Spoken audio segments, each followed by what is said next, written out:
From Carolla One Studios in Glendale, California, this is the Adam Carolla Show. Adam's guest today, Greg Fitzsimmons. With Gina Grad back on the news, Bald Brian on sound effects, and another round of March Madness. And now, welcoming Gina back with open arms and potentially open pants. Adam Carolla. Yeah, get it on. Got to get it on. No choice but to manage you get it on now. Thanks for tuning in and thanks for telling a friend. We love that about you, right, Gina Grad? That's right. Handball, Brian. Ha ha ha, you're so gay. All right, Gina. Well, let's talk about your odyssey here for a bit, and then we'll get into March Madness. Which, by the way, I am really looking forward to. Thank you. So we're just starting from the beginning and kind of roll through it. Tuesday evening, I was with Paola getting my hair done, Emmy's wife, who I love. Mm-hmm. And I saw these calls coming in, ringing, and I had a bad feeling, as I always do when you see more than one call. Did Paola get to open her salon, or did you have to do it in a living room? No, she got to be open, and God willing, it stays that way. I love her salon. Yes. And so I was like, I gotta go. And she was just, of course, like amazing. And I ran out the door and I drove, like I was literally yelling out my window, like pulling up next to people in like the left lane and going like, roll down your window. I gotta cut you off. And just, I mean, I got there in like a record time, unfortunately not in time. Did you know it was up, or like having, I mean, obviously you had an idea, but when they told me he stopped breathing and that they were administering CPR and the medics have been called. So I get there and I see all these, fire trucks, which I always find sort of confusing and comical. And I sort of pull into a space and I see medics lounging. And that's when I knew. So, and also I haven't been allowed in this facility because of COVID, and I've been begging. And I went in and they told me I had just missed him. I froze in my tracks, started crying. I felt these hands sort of gently doing their best to like move me into a room so as not to like terrify, but I couldn't move. So I finally went in the room, and this was before my very dear friend and my fiance got there. So I was alone for quite a while. Were they letting you in because of the COVID restrictions had been reduced now? They were letting me in because apparently there is a clause for a dead body. Oh, yeah, makes sense. It kind of makes sense, horrible. But it also is the opposite of makes sense, if you think about it. Imagine getting there just before. Yeah. Right. They go, you can't come in, or who you're going to give COVID to, but okay. Yeah. I did everything I could to get, when I got that shot, I was campaigning hard, and they didn't budge. So, and the week before that, he had gone into the hospital, a whirlwind night where he had to go to 2 different hospitals because of an insurance problem. It's just, and after that, it took a lot out of him. So not that there was anything left. What was this facility? What kind of facility would it be? Like a nursing home, like a care facility. Okay. And I was just about to put on the, start the hospice process and all of that. Also, something that was sort of a secret, the only person who knew was my dad. I had been planning for the last month or so to get married in his room. Oh. And my dress came, and he was the only one that knew, and he always loved having secrets from my mom because they're best friends. Like, well, does your mother know? Your mother always knows. So I never told her. I told her at the last minute, and I was like, Mom still doesn't know. You got the drop on Mom. And he died at 5, and our marriage license appointment was at 6. That day. So we missed. Yeah. Yeah. So it's crazy. The shit I have done in the last year and a half, I did not think I could do. I didn't imagine ever doing. I didn't think I'd be in this position. But at the end of the day, literally, it was just me and this body in the room. And, I was holding his hands, and his eyes are open, and he does not look great. He looks like somebody was trying to revive, it is a jarring image. Mhm. And they kept asking if I wanted to cover him. And I kept saying no. And I just kept saying I was so sorry. I did get one moment of comic relief, but nobody else laughed because I'm sitting here like sobbing over this body and the cops walk in. Like there's two cops with like they're like all the radios and stuff and like their guns and shit. And I was like, can I help you? And they're like, hi, we're here to like basically do an investigation. Big fans. Yeah. And I went, I couldn't help it. I go, I go, well, Yeah. he wasn't like gunned down in the middle of a diamond heist. I did it. Yeah. I thought they were like investigating, like, how did this really like, do you think what do you think happened? But now obviously I understand that they want to make sure that, he wasn't like smothered with a pillow or something. But at the time I was like, do we need to go through this? What even do they do? I mean, I don't know. Cause they asked me to step out of the room. Really? Take a statement or something. But no, I'm not allowed to be in there while they're doing it. So I don't know. Probably checking the body for trauma. I don't know. Probably sign her death certificate or something. I don't know. That's done by the doctor. Okay. And that was another problem, by the way. It is so exhausting planning this shit. I technically took one day off and it was yesterday because everyone's like, rest. I'm like, when? I'm sitting there and I'm, someone finally comes in and I'm holding my dad's hand and I'm kind of talking to him and she's like, I don't mean to interrupt, but which mortuary's coming? You should have gone Neptune Society, Gina. Oh no, that was not Steve Grad's wishes. I thought about it. Be a guy named Russ who would show up in his mom's country squire wagon and you wouldn't have time to shed a tear. I thought about it. He'd be deep six by now. The Jews don't take kindly to that.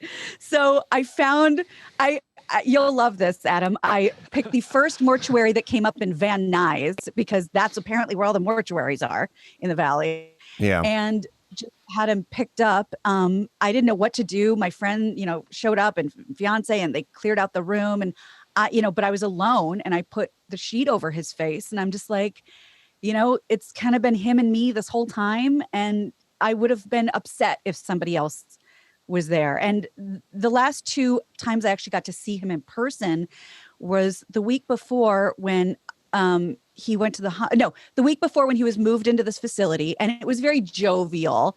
I mean, you wouldn't be able to tell, but I could. He couldn't talk and he couldn't move, but he was laughing and I was getting him to laugh and we were joking around and he tried to kiss me on the cheek and it was okay. I love you, whatever. And I was so happy that I got 20 minutes in the parking lot. I felt like a groupie. You just wait for the ambulance to pull up. And then the second time was after he came back from the hospital a few days before he died. And it was very different. We just stared at each other crying and he couldn't move, but he had tears, coming down his face. And I just kept telling him how much I loved him.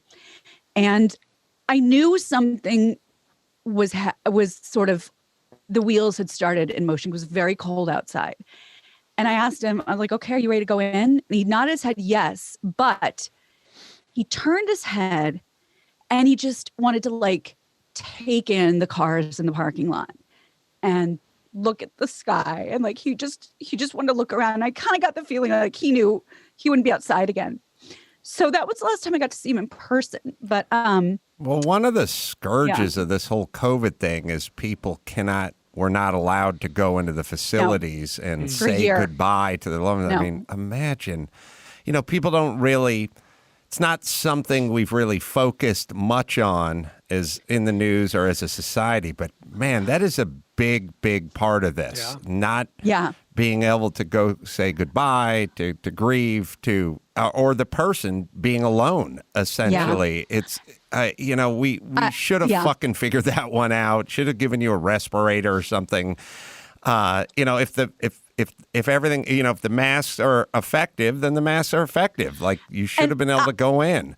I wish there was something I could sign saying if I get COVID, I don't hold you responsible. I mean, it killed. That's why I talk to him like 2 or 3 times a day because it killed me. He's very extroverted and he really needs people. My dad is very dependent on, human energy in a way that I kind of never have been. And so I just, I would, every night was a variety show. I would do the same thing. I would say, do you want a joke? Do you want a song? Or do you want a story? And he would kind of blink for whichever one he wanted. And I was on fire. I mean, the nurses thought I was insane, singing all of Oklahoma out of tune, all of Guys and Dolls, anything, Brian Regan jokes, Patton Oswalt, John Mulaney, Shecky Green, anything. I mean, I was just showtime every night. And Andy took some video that I didn't know about, and he didn't know if I'd be mad. Of course I wasn't. In fact, I was grateful, and I have it if you want to see it. But it was actually just audio. Well, were you in the bathroom? I do want to see. If not, we're good. No, honestly, it was such an unflattering angle of my fat back that is just audio. But I put some pictures with it, and it's very short. It's like 30 seconds. This is how I said goodnight to him every night on FaceTime. Of dawn and dew, there was love all around. But I never heard it singing. No, I never heard it at all till there was you. I love you, Steve Grad. I hope you're sleeping well. You're the best. Everybody loves Steve Grad. That was very touching. He was 71. Did I get that? Or I missed the birthday. Just shy of 71. Yeah, and I wasn't going to include a picture of him sick because I've been very guarded about his dignity. He's not, I wouldn't say vain, but very like proud. Like I didn't want to, but you know what? It's like, it's part of the story now. It's part of what happened. And I had to see it every day up close. What was the diagnosis? What did he have? Long story short, yeah, I can give. I mean, it's a lot. I will give you the short version. In 2019, and that last picture was from 2 summers ago. So this was fast. Mm-hmm. He was just tired, and he's a jogger. He jogs like 20 miles a day. You got to peel him off the ceiling. I gotta tell Dad, I gotta go to bed. Gotta get off the phone. Just high energy, and he was just tired. And at one point, he was like, "I pull into the driveway. I can't even get out of the car." So we had to figure out what in the hell was going on. Found out he had hairy cell leukemia, which is what Vinny had. And but he said it was no big deal. And the oncologist was like, "We'll knock this out, no problem." And they did. They said, "We're just going to put a chemo port in for 2 weeks. By Thanksgiving, it'll be like it never happened."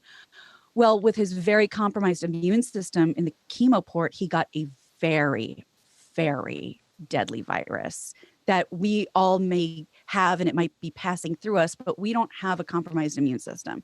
So he got a very deadly virus. Nobody knew about it. While he was sort of comatose, he had a series of strokes, and it was just downhill from there. There was a long time where he was in the hospital, and I would come in, and he didn't know who I was. So I put up a lot of pictures, 8x10s. I mean, Walgreens and Kinko's thought I was losing my mind. And I mean, just floor to ceiling pictures of the family, because I wanted him to, first of all, those walls are depressing. And second of all, I just needed him to see if it could jar anything. And he didn't know who I was, which was fucking horrific. But then he started like kind of saying like, yeah. But before I got excited, I realized, oh, he knows I'm the girl that comes in every day. He doesn't have a connection. So finally, he's a yes and guy. Yes. Groundlings. Well, it's funny you should say that, because my parents met doing improv at Southern Illinois University. Oh shit! Oh, really? And Teresa, the Salukis. Go Salukis! And right. Teresa, of course, said the funniest thing today. She said, "Do you take this man?" And she said, "Yes." And yes, but they're not good improv. They weren't good improvisers, but they did meet doing improv. And so it's been there's a relief in people knowing, because this has been exhausting and terrifying, and there's still tons of things that you don't even want to know with the family and the the estate and the problems and the terror that I have endured. And there's a relief that I know obviously he has, and there's a relief I have, but I'm so fucking sad. And so the next day I have to find a cemetery, which I did, a gorgeous Jewish cemetery out in the middle of nowhere. And then you have to do all this other stuff. And by the way, just so everyone knows, there is no payment plan. You pay up front. I did not know that. That's my friend Becky put up this funeral fund for me, which I was very ashamed about. But she's like, who cares? In Asian, because she's Chinese, Asians, you just bring cash to funerals. Everybody knows it costs money. It's normal. The sticker shock it's jarring. And when there was no money from him. I'm surprised they don't have a plan, like for something as expensive as funerals can be. I mean, it seems like almost everything over $1,500 they'll give you a plan on these days. It seems like went top shelf. Yeah, no, I really didn't though, because that was, I got the biggest compliment from my fiance. He said, I've never seen anyone in this position make so many good decisions. And I really appreciated that because, you got to do what you got to do for people who can't do it for themselves. But also, I had this feeling right after, the next day, like, I know this is a cottage industry that preys on the grieving. I'm not going to let them get me. I don't have the money to, to fall for this shit. So I was already kind of ready. And thank God, Jewish funerals, you're buried very simply. There's no, there's no Cadillac coffin. You go in. No sarcophagus? No. Yeah. No. So it's, you pay a little extra for the tallis and the yarmulke and maybe to have a shomer watch the body, but there's no sticker shock for the coffin, but the burial plots are very expensive. So within the day of putting that up, our listeners mostly covered it. It's amazing. Well, thank you, our listeners. I can't believe it. I'm in shock and I can't thank you enough. And I got a giant 100-box of thank you notes, and I'll get as many out as I can, but I can't thank you enough. The only just hand me mine at the studio. Okay. Save the 49 cents. The only other thing I was going to tell you was what I put in his coffin. Oh yeah, tell us. Supposed to do that, but I did ask the funeral director to step out because I didn't want to get in trouble. So in Jewish burials, there's no viewing. But somebody does have to ID the body. And of course, at this point, why wouldn't it be me? And we had a little COVID protocol safe burial outside at the gravesite. It was beautiful. And I played, I was terrified to write a eulogy, and I got lucky because being in this industry, I had so much great audio of me and my dad. And on Mark in the Morning, one year I wrote him a letter for Father's Day, and he's on it, and we're laughing and we're crying, and I got to play that, and I didn't have to do anything. So I was very lucky. But she asked, she goes, do you want me to step out? And I said, oh, yes. And I'm kind of concealing this bag. So, they opened the top. He looks much better than he did the last time I saw him.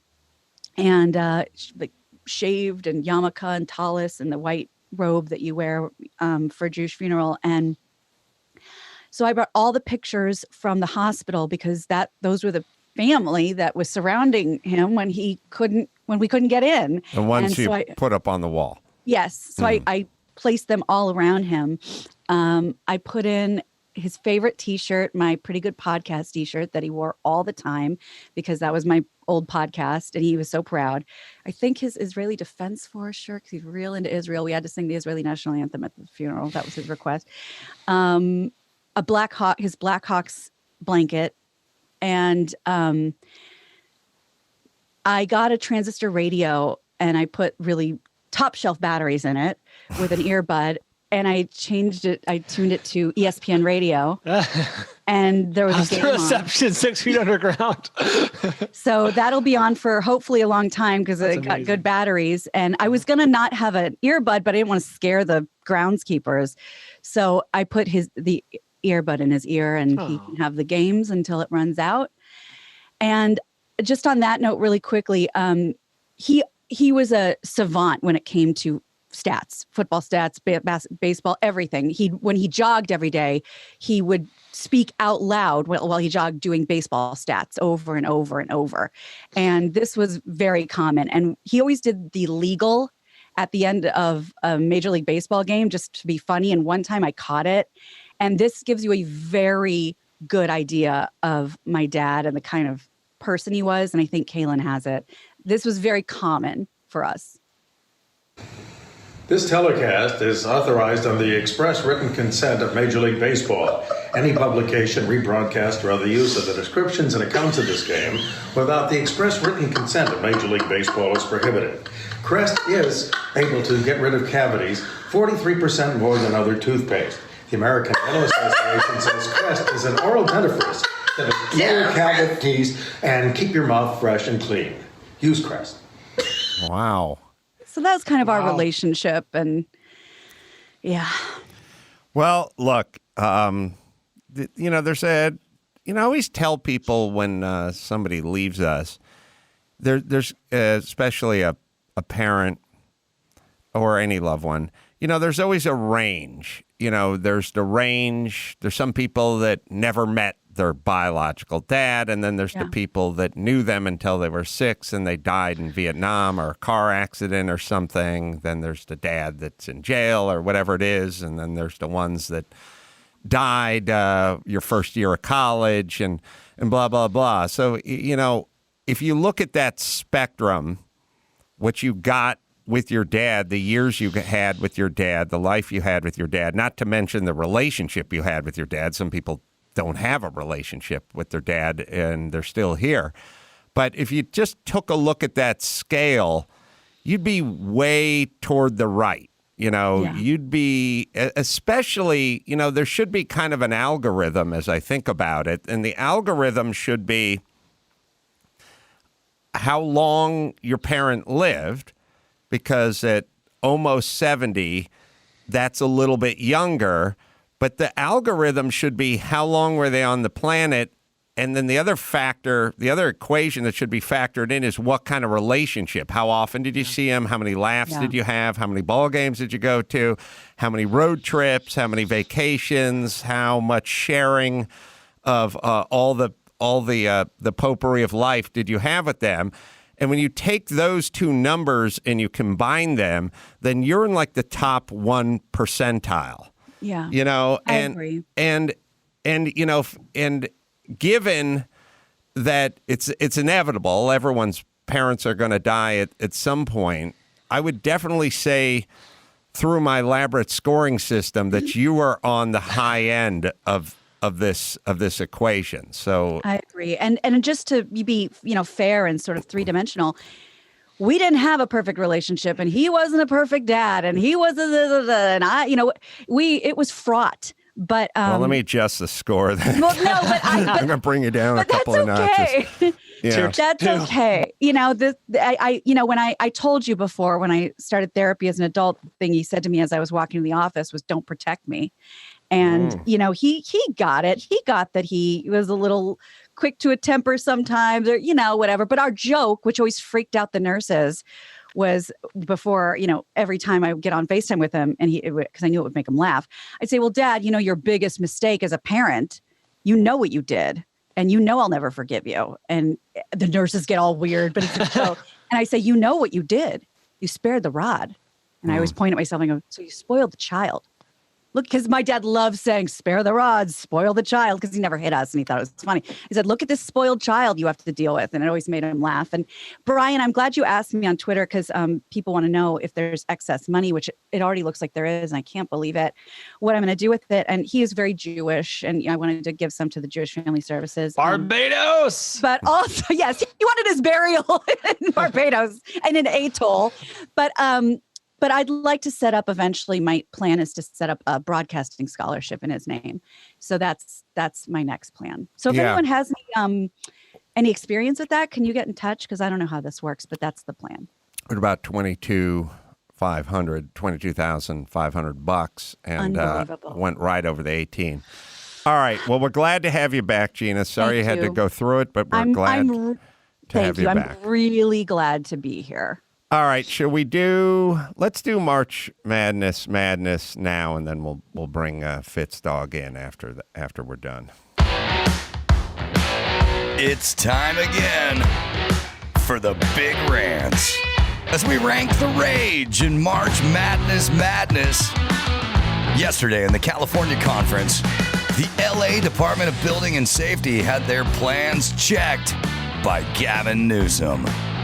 In the Classics Conference, Sonny's helmet got washed out of the tournament by unrinsed coffee mugs. And in the big government conference, Ilhan Omar became a refugee from the tournament after losing in a maximum way to minimum wage. Let's get into the penultimate 3 matchups in the final round. First up, a matchup from the Pop Culture Conference that may lead Adam to openly weep in front of his daughter. It's Alyssa Milano versus the Beastie Boys. No.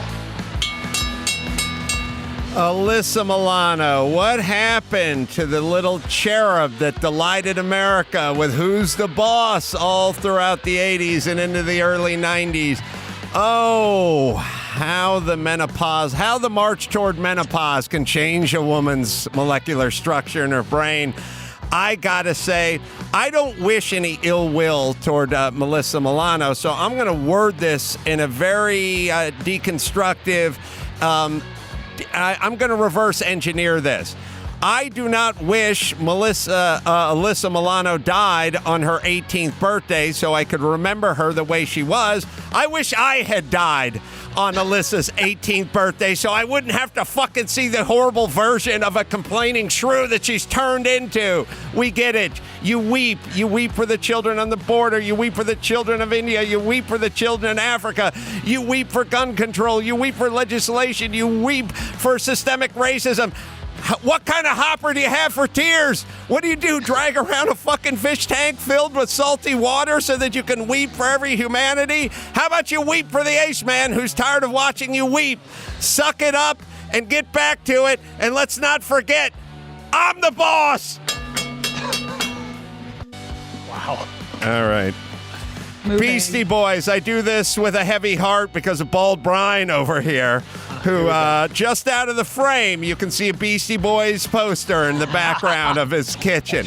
The Beastie Boys are what you do when you can't do shit musically. Now, nobody's done more with less, except for there is a new sheriff in town. His name is DJ Khaled, which is he didn't even eventually learn to play anything. The Beastie Boys, and again, my beef with the Beastie Boys is not the Beastie Boys. The Beastie Boys did everything they needed to do so that we would know their name today. My beef is with everyone who loves the Beastie Boys. Bad rappers, bad players, bad singers, bad citizens, bad neighbors, bad children, bad fathers, bad sons, bad who I wish I was listening to instead of the fucking Beastie Boys because they could play their goddamn instruments. And all you defenders, don't give me hey, in their 5th record, somebody learned to play a bass guitar. Well, I'll tell John Popper and all the other people who've mastered their instruments. Hold the phone. The Beastie Boys have learned to play. Oh, Dina, here's how we do this. Oh, this is going to be tough. Well, I'm going to leave my personal feelings out of this as much as I can and say I think this is a first round blowout. I think his Alyssa Milano rant was succinct and inspired.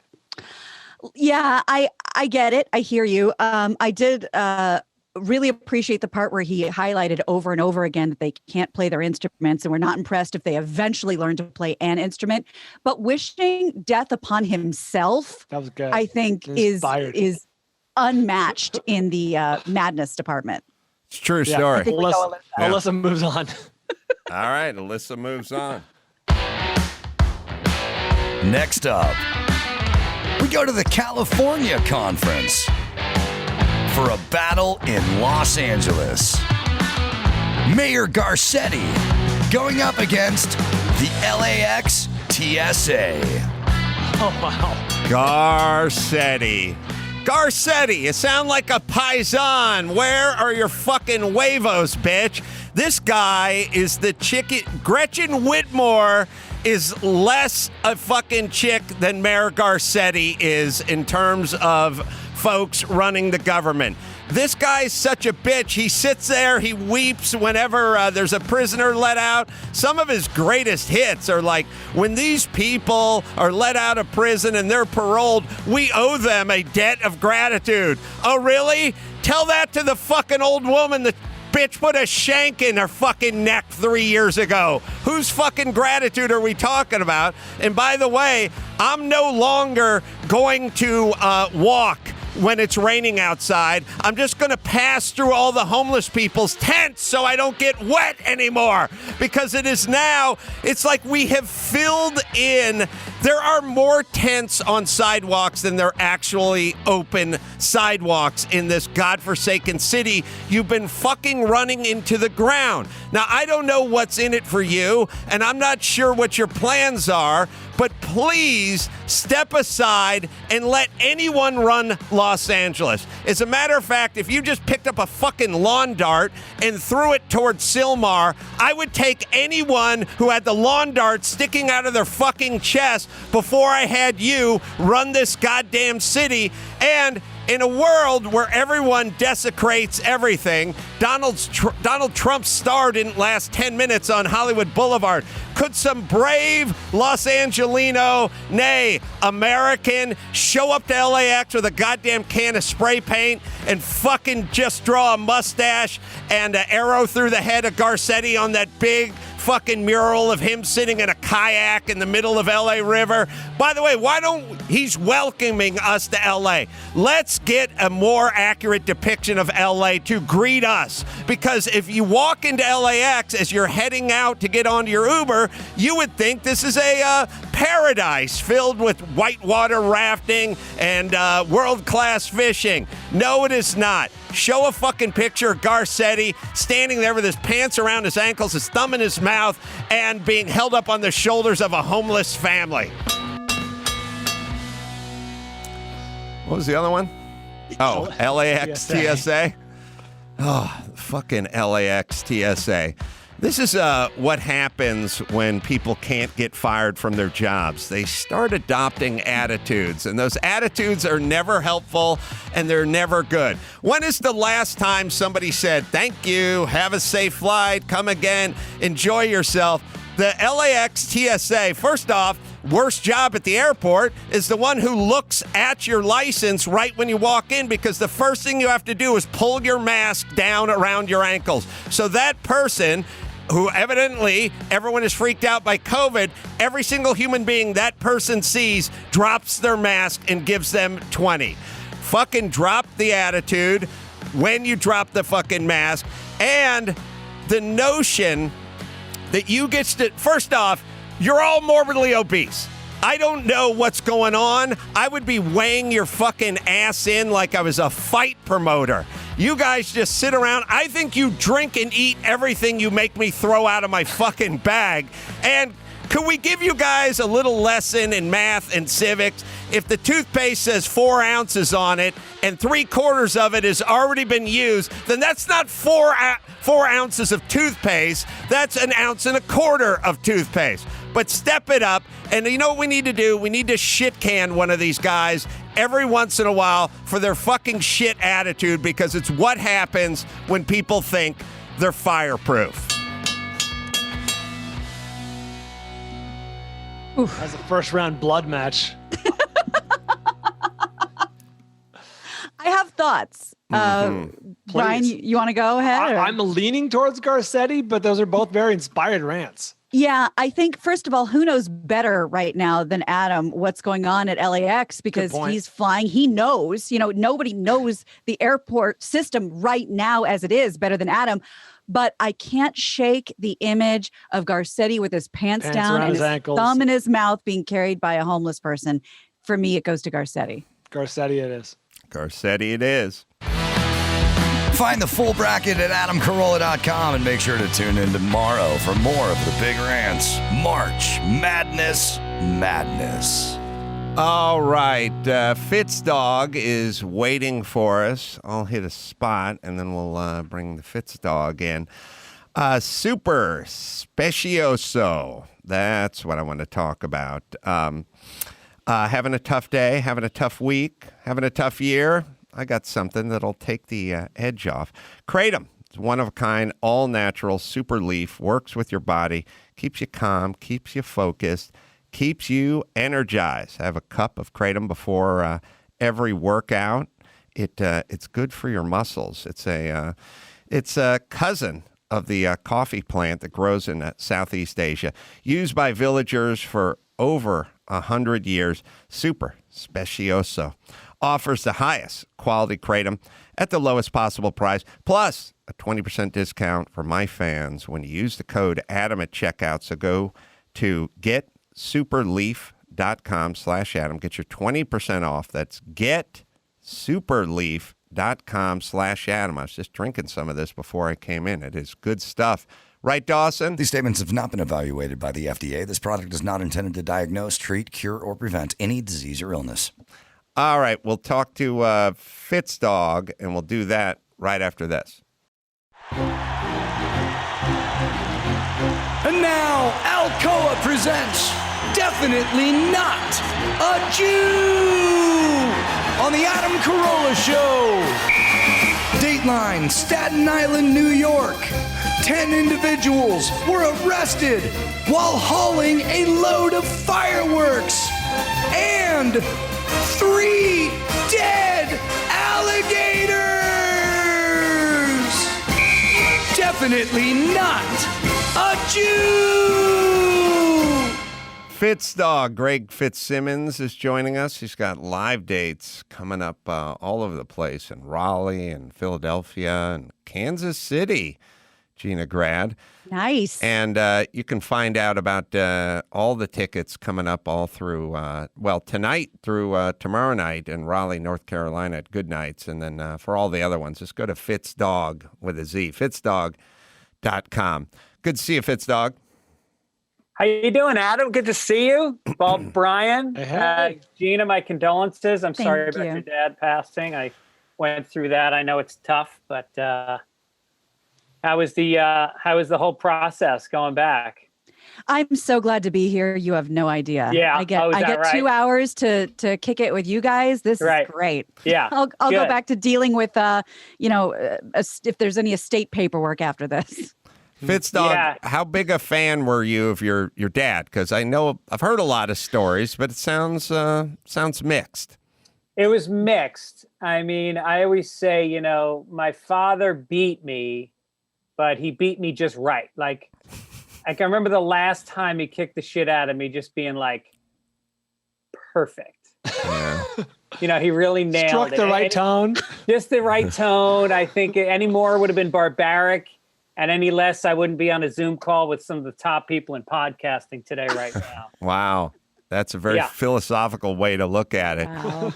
It is weird when you have kids and you think about beating kids. It sounds insane. Like, if I tried to beat my kids, they would be unhappy, but they would mostly be confused, right? Like, I don't think they could find a context for it.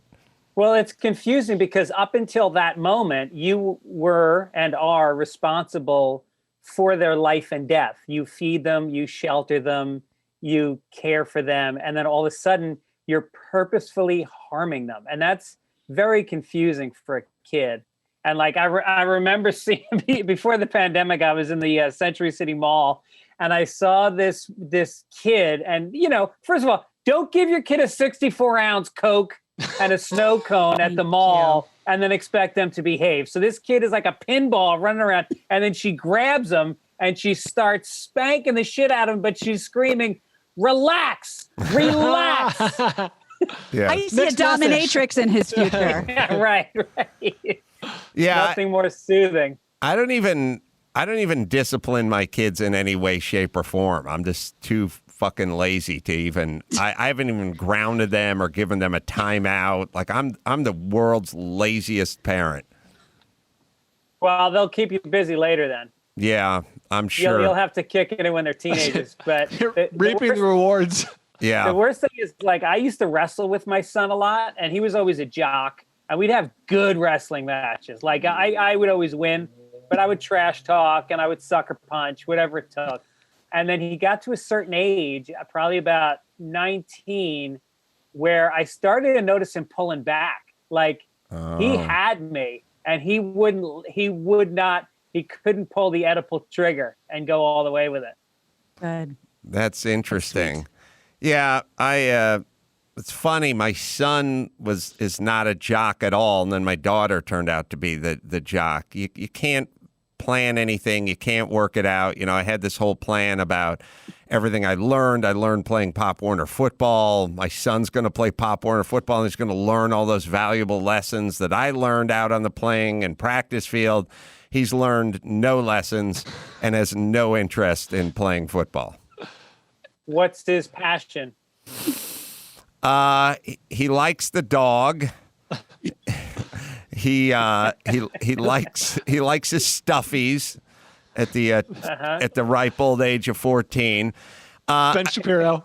He likes Tucker Carlson. He likes Ben Shapiro and Tucker Carlson. He's a normal 14-year-old. He's a little kind of Alex P. Keaton. Like he's a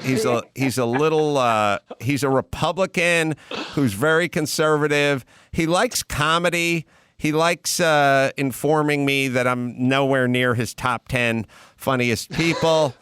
He had a taste. Yeah, we had this interesting conversation the other day where he was explaining to me that I'm good at a lot of things, but not great at anything. Wow, jack of all trades. Yeah, master of none. Yeah. That's amazing. That's amazing when they think they're the authority at a certain age on what's cool and what's not. And I just want to say, I sit down with my kids, we sit around the table, and they try to pull that thing, and I just want to go, you don't know me, motherfucker. you don't know how cool I was. You're not cool. What do you? Look at you. You wear a helmet when you ride a bicycle. Right. You're a pussy. Yeah, They'll show you. I was trying to teach him to ride the unicycle the other day, but he didn't. He got sort of halfway into it. The problem is I realize is if you would like to learn to ride the unicycle, or you would like to learn to play an instrument or another language or just a skill, like as a young person, you might want to learn how to crochet or something like that, or how to build something, a birdhouse in the garage or something. We could focus all our attention on something like that because there was no alternatives. There was no place to go. There was nothing to do. I learned to ride the unicycle because I went with my dad to his girlfriend's house. Her son had a unicycle in his room. He wasn't around. I found it. And I just spent 7 hours out in the street hanging onto a Buick fender trying to teach myself to ride a unicycle. But if I had video games and Grubhub and YouPorn, I don't think I would have ever put that kind of time in. I don't think John Popper would know how to play the harmonica if he had YouPorn and Grubhub and a cable with 7,000 stations on it and YouTube, right? I mean, we just had so much time. There's going to be a real deficit of jugglers in 15 years. Yeah. All those things, even playing a guitar, just sitting down. My son, he plays guitar, but he's never played an entire song in his life. He took lessons for years, and he can play the hook, and then that's it. And I just think, look, man, you go to college and you pull out an acoustic guitar in a dorm room with a bunch of chicks there. It's over. You're the guy. Right. Not if you play 5 seconds of the song. You got to play the whole song.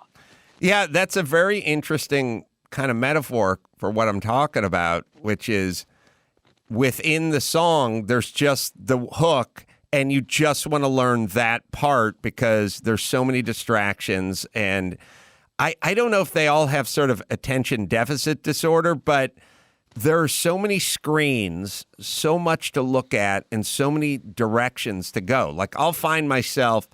I was watching, my son and I watched Under Siege with Steven Seagal the other night.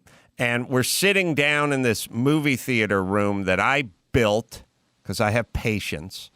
And we're sitting there in our reclining leather seats with the cup holders, and we're in front of a 14-foot screen. And during the action sequences in Under Siege, I can see my son sneaking peeks at his phone. Yeah. Like we wanted to see what the Clipper score was. He wanted to look at a 3-inch screen during a 270-inch screen in front of him with full surround sound. Like could you imagine when you were a kid, like sitting in your own movie theater watching a Steven Seagal movie and going, well, let me just check this Hardy Boys mystery book. Like, I just want to look at a couple pages. I mean, it's unthinkable, but how could it go any other way? It can't go any other way, right? Right. And then you start getting into giving everybody Ritalin because they're distracted. And it's like, well, they're distracted because there's this unbelievable machine in their hand that feeds them whatever they want anytime they want it. Short of porn, which they can't watch while you're around, they can watch exactly what they want to watch. And, you know, I see what it's done to me. I watch TikTok. I'm on fucking TikTok 2 hours a day. Yeah. And what do you watch? Quick little snippets. It's addictive. I think Drew got addicted to TikTok too. Oh boy. What are you looking at on TikTok? Like how does it work? I've never been to TikTok. Well, it's almost like America's Funniest Home Videos, but it has learned your brain. And so it knows the clips, and it's the best. Literally, I think the clips, they can't be longer than 30 seconds. No. And so it's the absolute meat of whatever they want to show you. Accidents, I like seeing people on unicycles getting hit by cement trucks. I like to see fat chicks on a rope swing going into the lake. Oh, the but best. They fall into the mud on the way down. Yep. Yeah, that's good. They slide the rest of the way down. They slide on their face the rest of the way down. And the best is if there's laughing. And then, you know, big titty girls in bikinis. I there's a lot of that. Mm-hmm. And then, like, you know, Rickles, I went down a rabbit hole. Like, if you find a good Rickles clip, then you right swipe, and then the person that curated that clip, you can see all of their clips. And a lot of times then they have 20 other Rickles clips. Mm. Well, you know, it's weird. So I do this thing where I go, I don't want to waste my life. I don't want to go down that wormhole. I don't want to spend my time looking at other people's lives and videos and, you know, stuff that doesn't make me money or doesn't make me happy. But I will watch 3 episodes of Starsky and Hutch, like back to back to back. Sure. So Well, that makes you happy. Yeah, it's just a lower grade sort of version of TikTok. You know what I mean? Yeah. But it's kind of interesting. Maybe there should be some sort of 70s cop show therapy for these kids because they're so slow, they're so plodding, nothing really goes on. There's no special effects. You know, there's a beginning where somebody's been abducted, and then there's the part where Starsky and Hutch say they need to be on the job, and their commanding officer pushes back, but they explain to them why they need to be on the job, and it just plots. Then they go to Huggy Bear's bar, and he gives them some information because he's heard a few things. Then they get in the car. The most exciting thing about Starsky and Hutch is them peeling out in a car. It's literally just them lighting up the rear tires and taking off. But maybe we could take our kids' metronomes and slow them down significantly by just forcing them to watch 70s cop shows where nothing happened. Speaking of checking the scores and patience, you reminded me, you guys ever experienced this? Gina, you must have experienced this with your dad. 15% of my youth was my dad asking me to go into the living room because they were doing dinner or something and saying, hey, wait till they flash the score of the Warriors game and tell me what it is, because they didn't have the little box in the corner, you know what I mean? So it was, tell me the score of the game. So I'd wait for 8 minutes or whatever it took to flash the score and then a report back. Did you guys have to do that? No, my dad didn't do things, you know. I imagine your dad probably wasn't concerned about the score of the game as much. Also, much of my life, I don't think we had a other room to walk into. There was just the room. That was the room. We ate in that room. The TV was in that room. That was just the room. We used to watch TV every night, and my father, who was 6'2", we had a couch and then a chair, and then my father would come in and we'd all watch 60 Minutes, or we'd watch Rockford Files or Kojak, and my father would lay down the length of the couch and we all sat on the floor. The hardwood floor. Oh, that's a power move. That's the king. Yeah. Yes. And there was one TV. You didn't have any option. I didn't want to watch Kojak. The fuck this is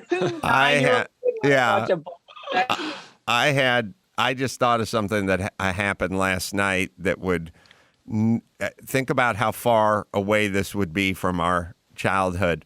I was sitting in my office watching Love Boat at 9:30, and my daughter walked in, and every facet of this story would not work with our childhood. My daughter walked in. She's got one of these teeth whitening devices in her mouth that's like the ultraviolet light. Right. Mm-hmm. So it looks like a battery with a mouthpiece attached to it, and there looks to be some light that is, when you get your teeth whitened, they got to hit you with the ultraviolet light. So it's a home. Looks like the football mouth guard that's not connected to the face mask, right? That's lit up inside. It's the mouthpiece was what looks like an old school phone battery or something like attached to it. It's basically like if you took a football mouthpiece, glued it to a pack of cigarettes, and painted it white.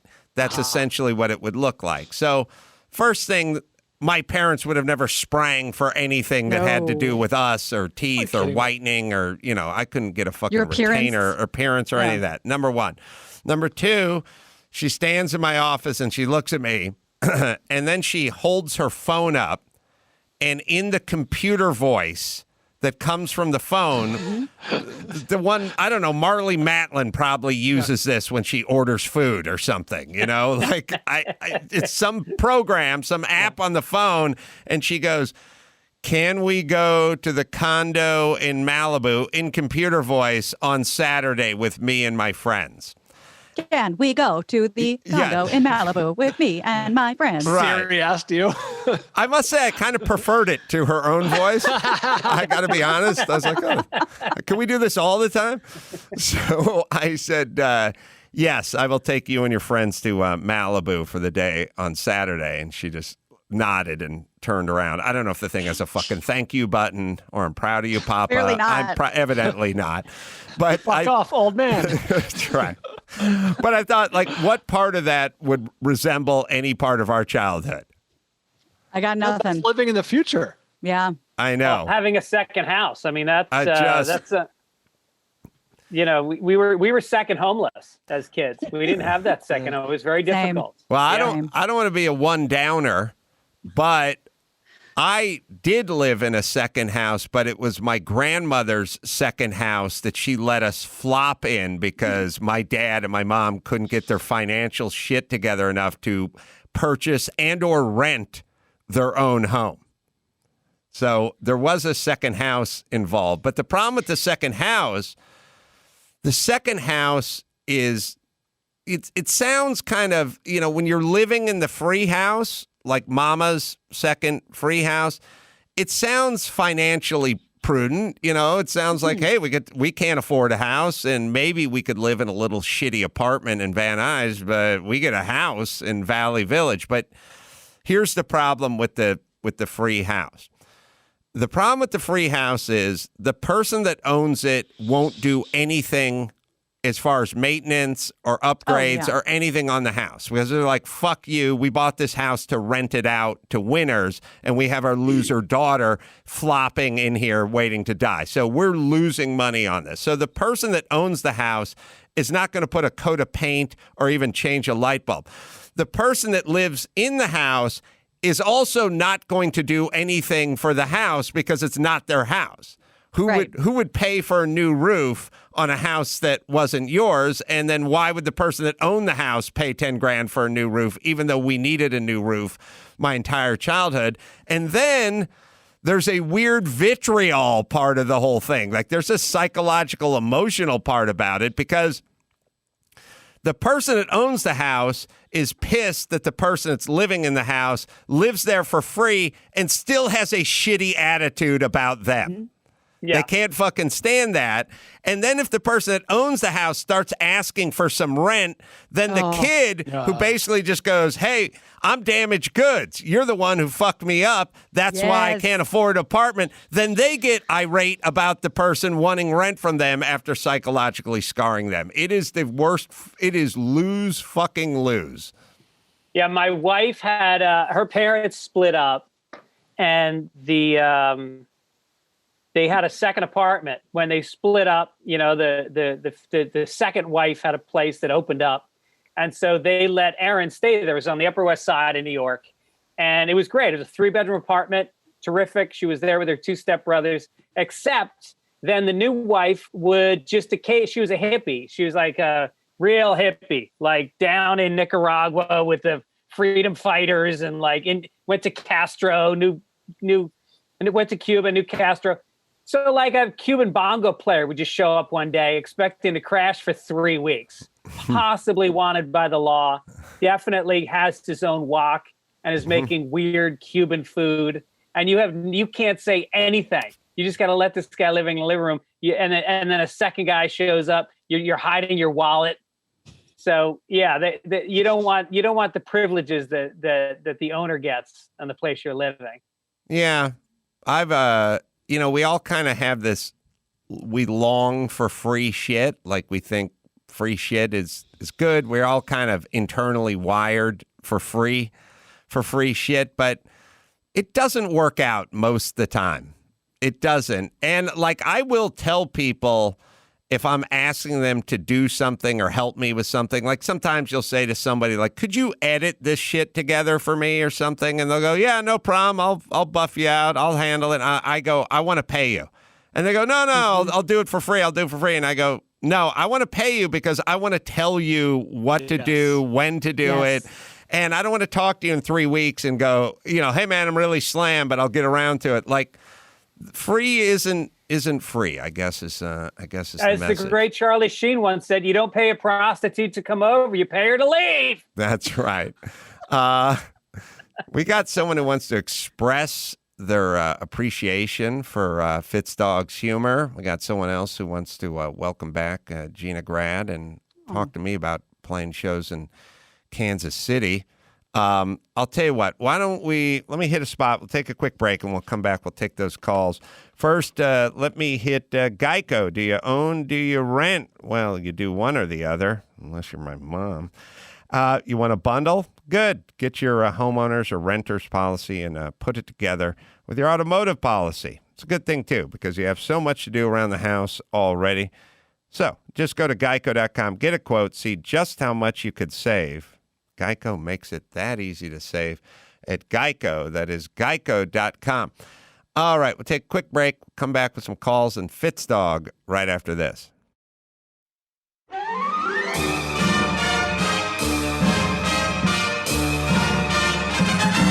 It's time for Nicaraguan Name That Movie with Adam's buddy Oswaldo. See if you can guess which movie this famous line is from. Greek, for lack of the better word, is good. If you said Wall Street. Greed, for lack of a better word, is good. You're correct. Now, back to the show. All right, we got Jay 40 from New York. Jay? Hey, how we doing today, guys? Hi, Guy. Hey, now. Hey, yeah, Greg Fitz. I'm not really sure who you are. I was calling in. I wanted to express my appreciation to Adam, great comedian. I've been watching you since I was a kid on that USA Up All Night show. Hold on a second. The screen said wanted to express his appreciation for both Adam and Fitzdog's humor. So he doesn't know who Fitzdog is. But he likes what he's heard. Likes what so far. I just got a note from the screener. Line 4, might be drunk. Might be drunk. You think? Yes. Okay. Actually, I'm sober. I was hoping, Adam, you might have some recommendation for me. I'd like to call into a nice podcast and talk to some funny comedians. Is there anybody in your Rolodex you could hook me up with? Oh, see, this is what happens. See, if you were now you're sober, Jay? Yes, sir. Because there's such a phenomenon is if you drink early, often, and long enough, then when you get sober, you still sound like a drunken asshole. See, Fitzdog stopped drinking at the tender age of 19, so he doesn't sound haggard, beleaguered, and gravel-throated. But Jay, you must have had some prime drinking years before you finally gave it up. And I'm guessing that was less your idea and more the idea of the court system. And you're assuming he gave up longer than 6 hours ago. Actually, I'm not really into drugs so much as into health, fitness, and exercise. To each their own, I suppose. I understand, Adam, you have a predisposition for alcohol, and it sounds like you like drugs. Is that why your relationship with Dr. Drew dissolved? And what did you think of rehab? I will broach that subject later on today when I talk to Dr. Drew on my commute home, as I do on a nightly basis. Ask him when you what talk happened. when you talk to one of your best friends. I gotta say, this guy, for somebody to like, I grew up in New York, and people have a certain pace and there's a rhythm, and I can't imagine. You're the guy that stands on the subway platform and doesn't quite make the train. You're the guy that can't figure out how to get into the revolving door. You're the guy that slows people down on Fifth Avenue because you don't know how to walk as a pedestrian. Get the fuck out of New York and go down south where you belong.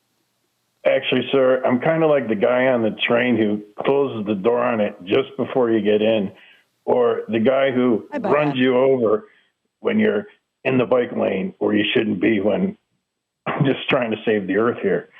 In any event, Adam, when I get out to California, I'm going to be doing a show at the Comedy Store. I hope if you'd so graciously accept my invitation, I'd love to have you out in the belly room. We're going to sell that place out.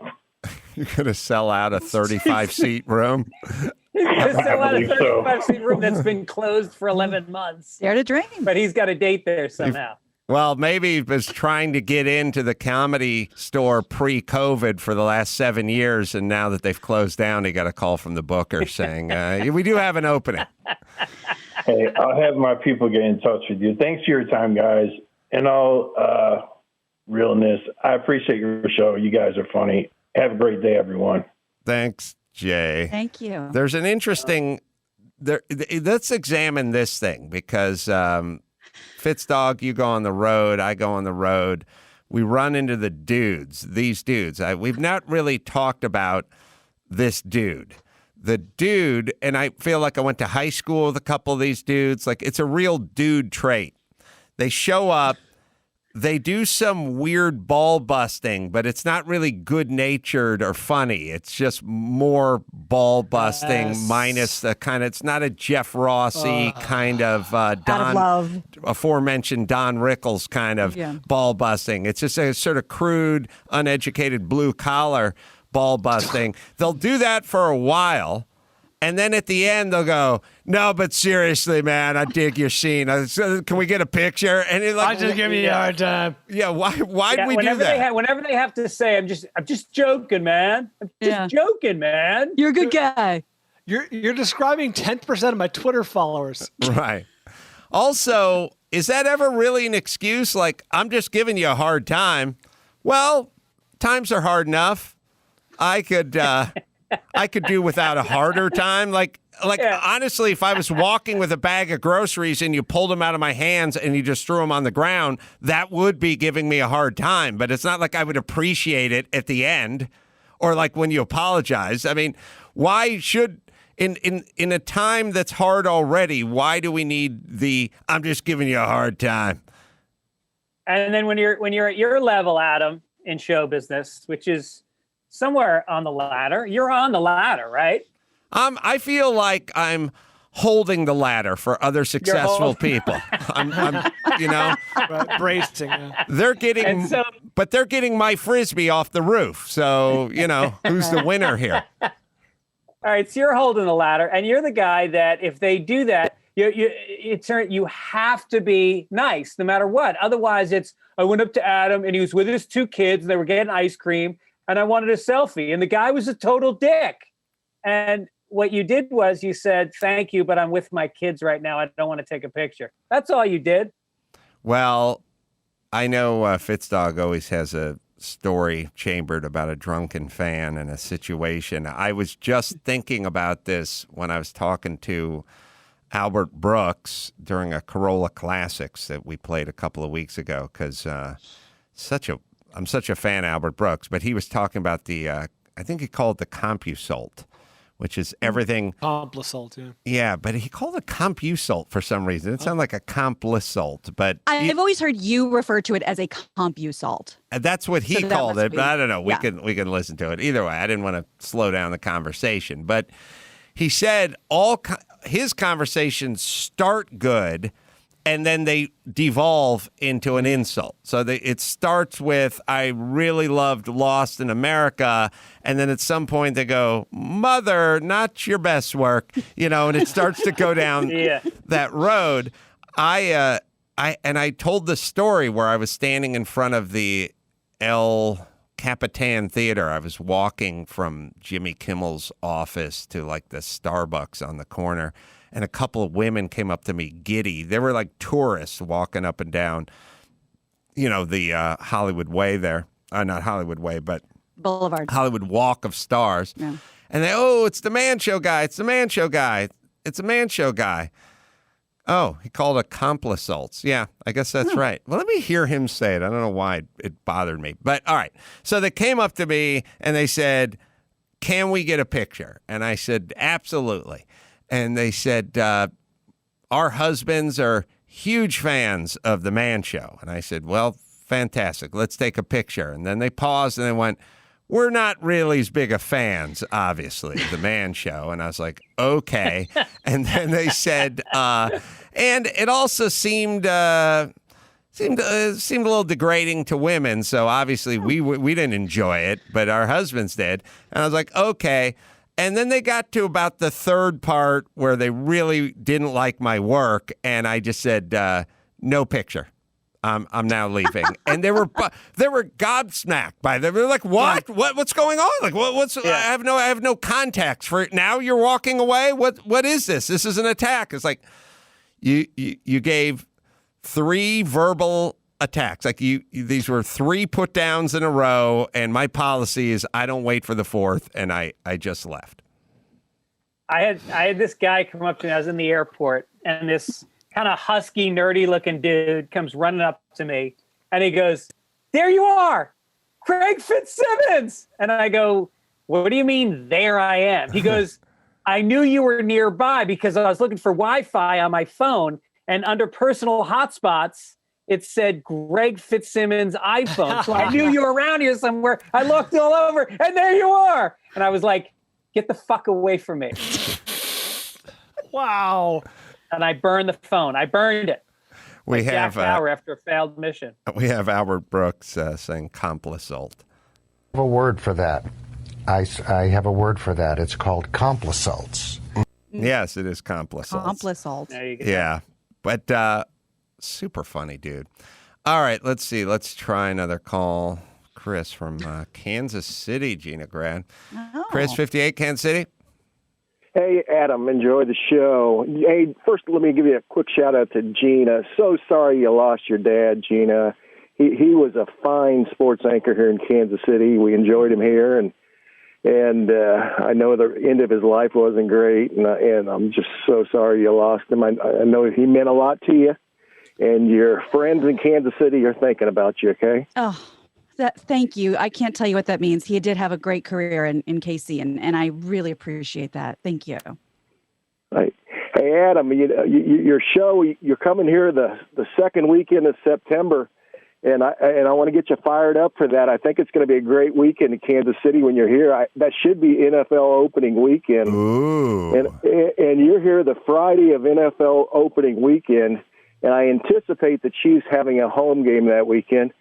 If the Chiefs are home that weekend, that town is, that venue, you're right downtown, and the town will just be packed. So you couldn't have picked a better weekend to come to Kansas City.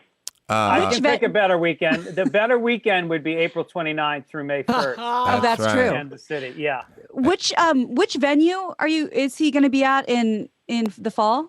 I'm going to be It's going to be at the it's got a corporate name, but Gina, you'll know it at the Midland Theater. Oh, the Midland. Oh, fancy. Look at you. Yeah.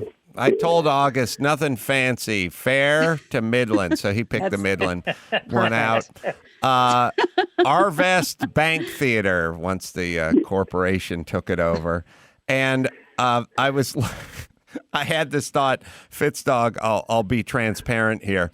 I play clubs all over the country with the occasional theater sprinkled in. Fitzdog's also playing Kansas City, and I thought, I don't want to be the one where I'm playing the theater and he's playing the club. I don't like that. I don't like that kind of privilege. So I was going to give Fitzdog a plug for his KC date, and I am playing the Arvest Bank Theater. He is playing a place in Kansas City, Missouri called The Comedy Club. So I'm not going to be able to really dance around that one, you know what I mean? Right. It's and they're picking me up at the airport in the car. In the car. I'm staying at a place called The Hotel. I think it's a very simple town, Gina. I don't want to downplay your town. No, we're not highfalutin. No, it's like a menu at a McDonald's. It's just the burger. Yeah, you're playing over the last weekend in April at the number 4 with fries. Yes. That's right. So again, I was gonna, I was hoping it was Helium or Hilarities or something. I could put a title to it, but it's literally called The Comedy Club, and mine has the word theater in it. So sorry, Fitzdog. I was trying to navigate this, but I couldn't thread the needle. Yeah, they had a better marketing department at your organization than mine. So caller Chris. Yes.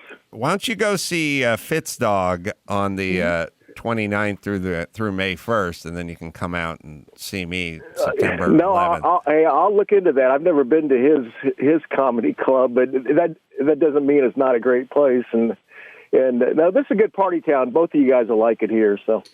Yeah, I like Casey. I've been there quite a few times. So thanks, Chris. And I don't know. Take care. Well, check the schedule. See if the Chiefs are home. I don't know. They don't make the schedule. They don't put it up that far in advance. Let's see. Someone has a dating bit suggestion for Dawson. Ooh. Dawson, Ooh. what's your status? Single. Let's explore that a little bit. You're alone. You're a successful man. Got 2 dogs. Homeowner. But Dawson, you have That's the funniest thing ever said. There are a few more synonyms we can get into. I know you, but I feel like I could craft a version of your life that would be quite enticing. Oh my, rock star. Yeah, I mean, there's a lot there. There's a lot to like for ladies. Especially, there's guys out there that are bricklayers and drive forklifts, and they're getting blown right now. So, while they're driving forklifts. Yeah. Can you see Emmy? Right. No, I can't see Emmy. Oh, he just held his hand up from under the console. Under the console. So, all right. So, Dawson, you're not fat. No. You're not ugly. Thank you. You're not poor. I'm going to focus on things you're not. I'm not really going to focus on the positive. Not gay. Not gay. Nope. So what's up? Why no lady friend? I don't know. Maybe my standards are too high. I think I probably fucked up. I think I probably let a few go in the past that maybe I should have held on to. Well, now can you readjust?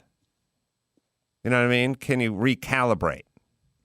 Yeah, it's been all about a recalibration. But the thing, when you get to 47 years old and you're you're not going to be anybody else.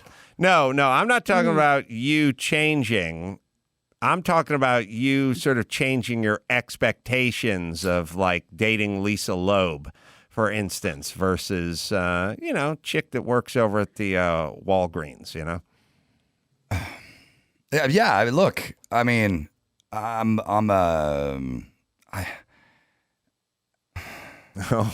know, man. If you cry, I'm going to kill myself. No. I'm fucking great. All right. No, I know you are.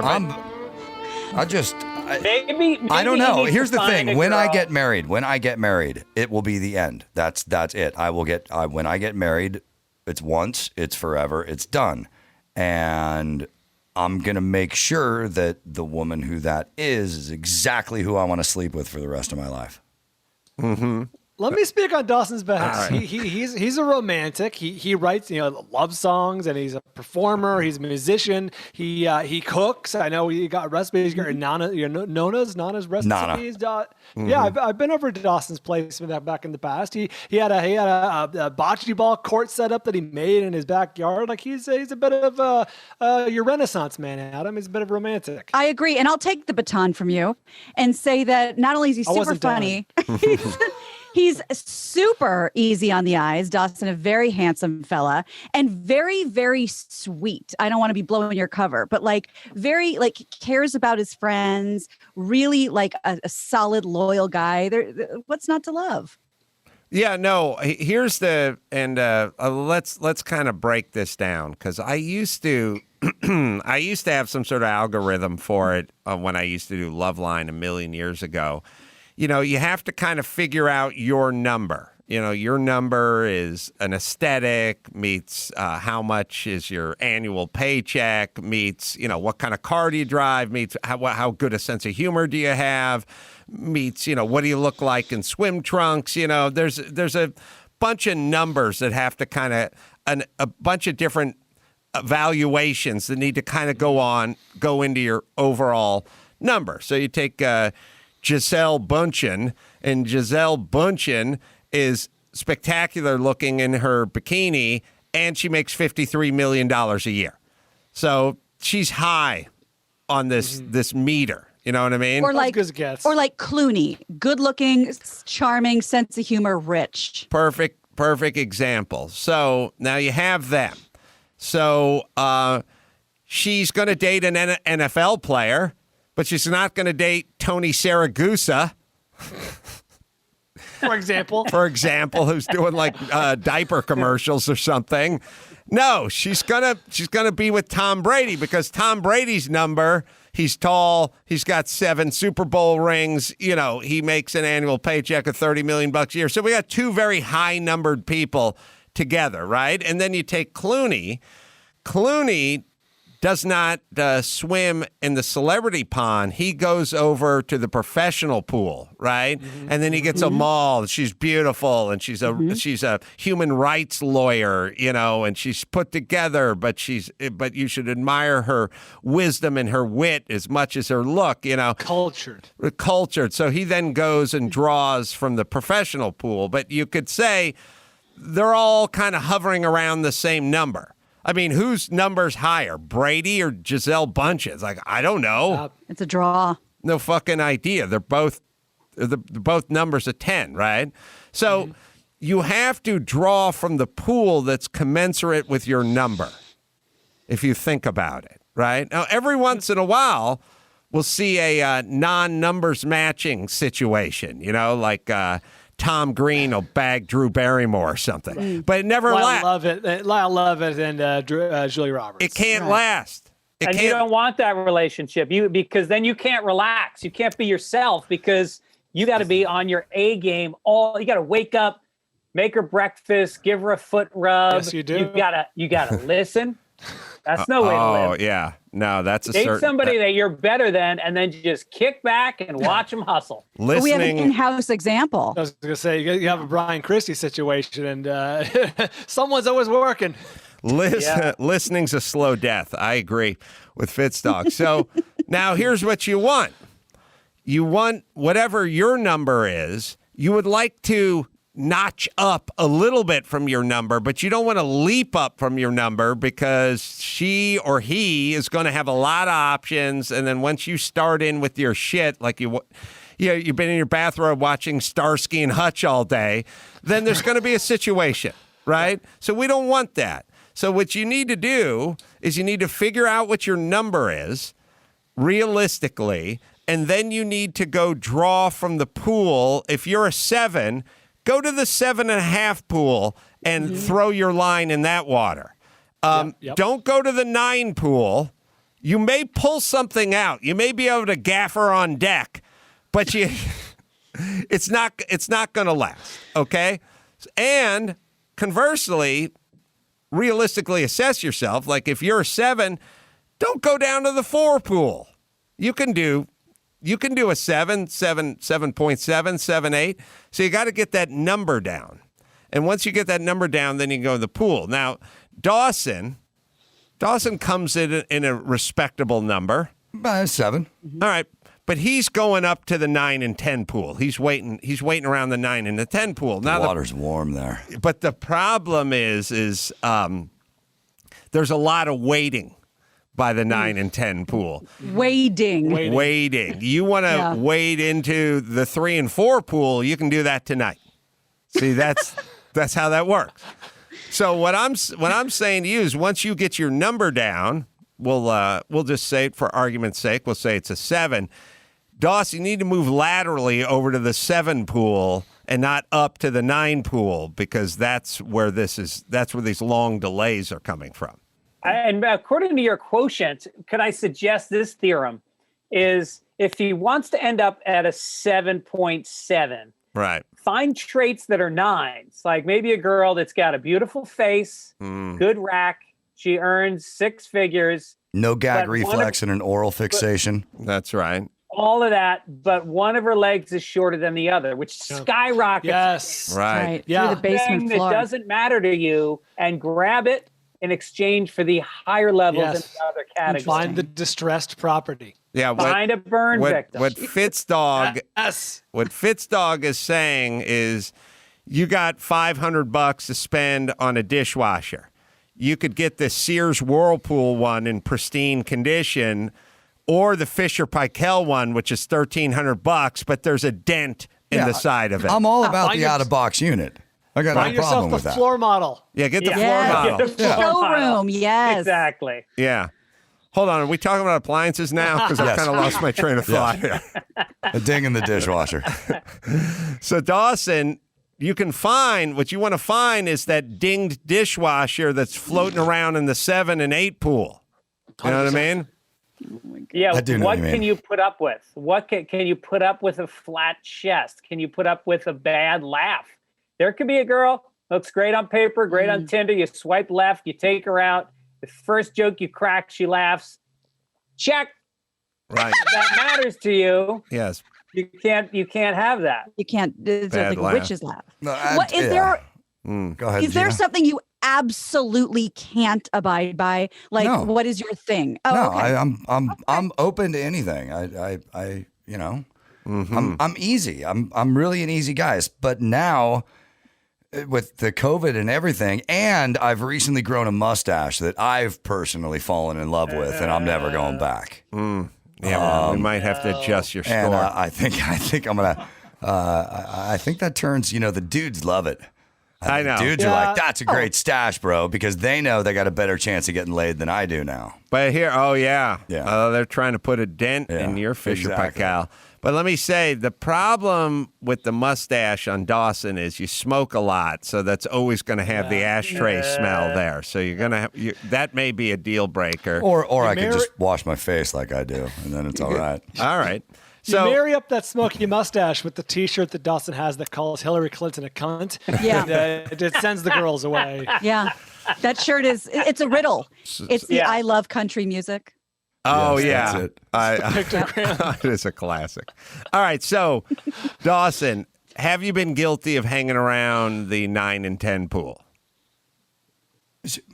Yeah, but I've had much luck in that pool. Right, but not long-lasting success. The 9 and the 10 pool, you can hang out. You can get some fish on the line there, but it's not you don't mount it above your fireplace. You eat it on the dock. That's right. Yeah, and the gauge on his fishing line is not strong enough to actually haul it in. Yeah. He can hook it, but it's going to come off halfway through. The line's going to snap. I thought you're saying that about fishing in the 3 and 4 pool because they got a lot of fatties over there. Now there's also an age thing too that the numbers work differently for men and for women. So for women it's more aesthetic. Like for instance, if you were breaking the whole thing down, you take something like a sense of humor. A woman having a sense of humor is a plus, but for a guy it could be major points. because that's the way our society just sort of values. And then there's an aesthetic that is more favors the women and less for the men, or it could be vice versa, depending on what you look like in your underpants. But once you get your number down, you got to then find the commensurate pool. And so that's what I need you to do, Dawson.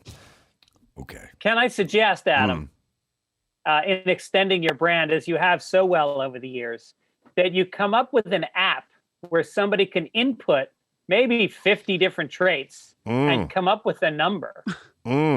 That's great. Oh my God, I have 8 ace points. And for every chick that when the girls enter their thing, it just shows Mike Dawson. Yeah. It'd be a great app. Make it easier. Let's invent that one. I think there's something Gio can find I used to do on Loveline. I used to have long conversations with Jimmy about this when we'd be like sitting on flights that were 6 hours, and I'd say, we'd be going like, how many points is height good for? Like, you'd take height versus sense of humor. So height, guys want height, women want height. So that's the thing. As far as women's height goes, kind of neither here nor there for most guys. They like cute, they like tall, they like whatever, but it's not a big factor. But then sense of humor, that favors the guy. The guy's got the sense of humor. We don't factor it in. It's height and sense of humor are almost equivalent to one another, but just going the opposite direction. So once you can figure that out, then we can assign a number to it, and then I was having a hard time selling the aesthetic to Jimmy that I thought I was coming in about an 8 because he's like, well, you look like Pete Sampras with Down syndrome, so how could that possibly get you up? I was in my 30s back then. I was a little better shape, but Fitzdog, an invention I came up with, and you'll like just because you like jokes, which is I was talking about it yesterday. Speaking of apps, because I would like this app, and talking about Dawson being a little bit older and getting out into the dating pool. How about my dating app for seniors, and we call it Carbon Dating? Nice. I think that would be a moneymaker. Yeah, and you don't swipe right or left. It just senses the trembling of your finger on the screen. That's right. How big your text is. Well, what it does is it hooks you up with like-minded seniors who have no fucking idea how to work the app.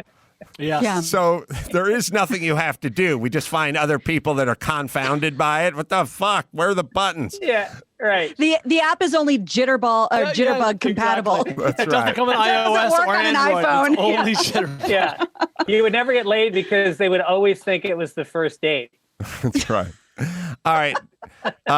Dawson, good news. Jam in the Van Speakeasy is tonight as you hear this, and Dawson's going to be doing stand-up there. So if you're a single young lady and you like Mangria and weed and you like the comedy stylings of Mike Dawson, show up and wear something nice, right? Yeah, please. Yeah.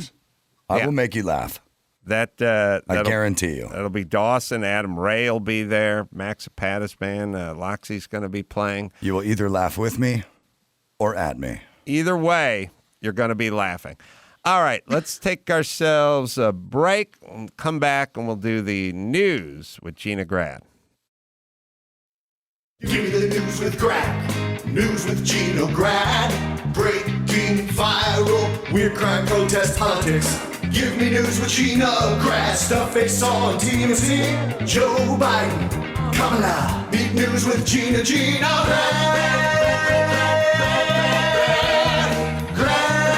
The news with Gina Grad.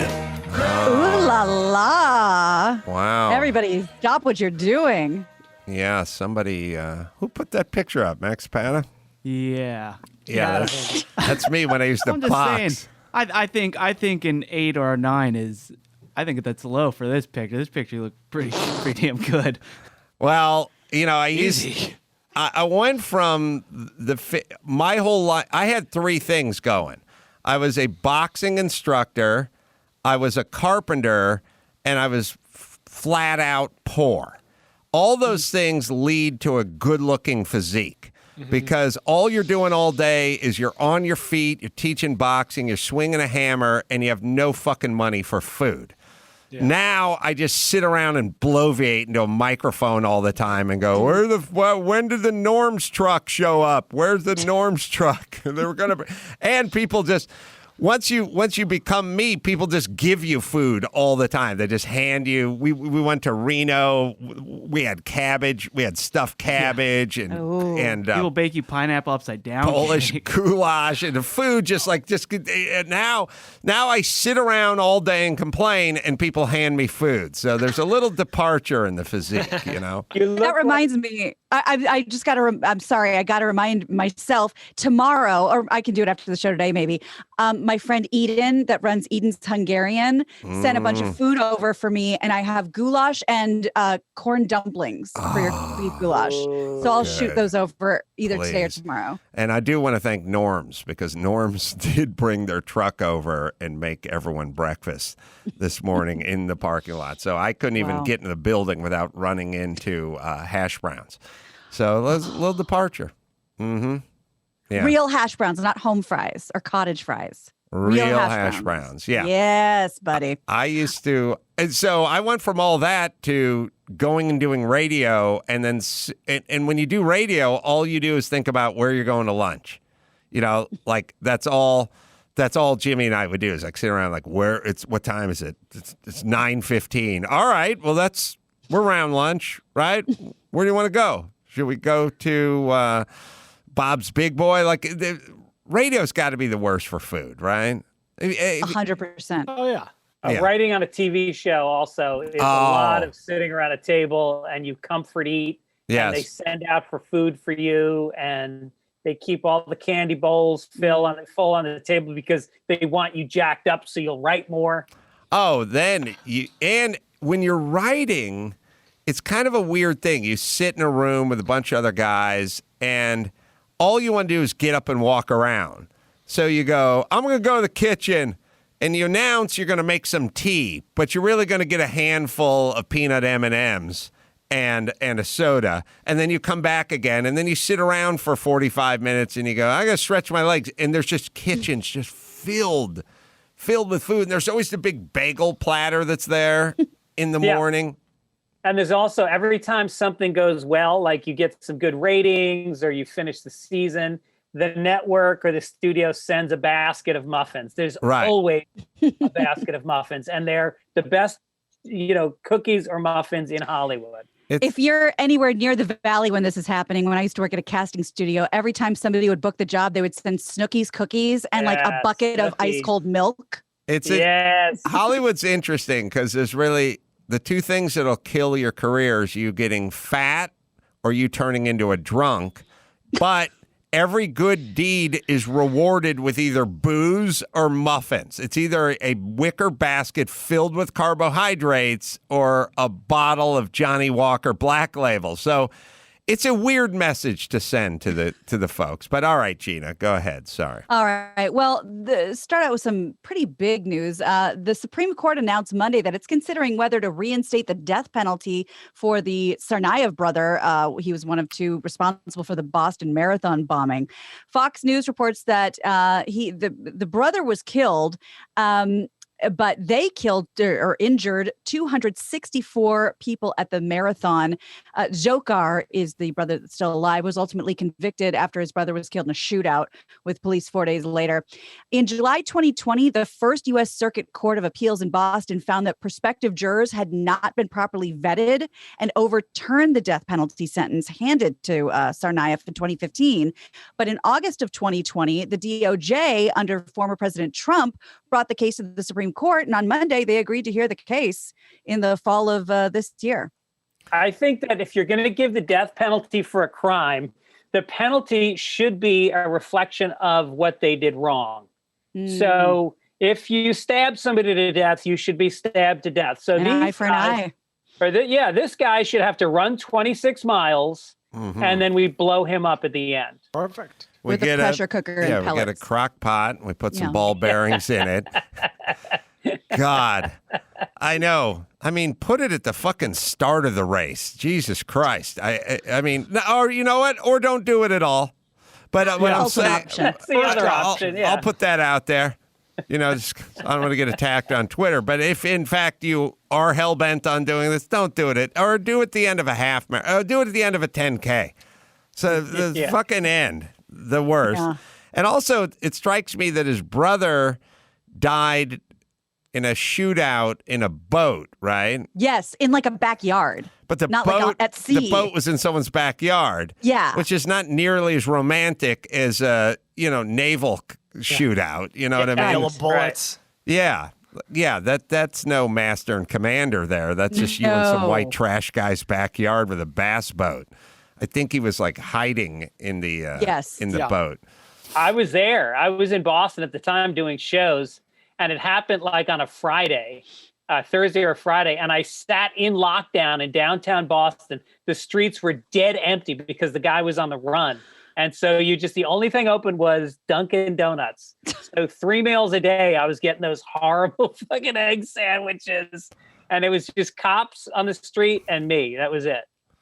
So also, do we factor in your age when we start thinking about putting you to death? Like, do we go, well, he's young.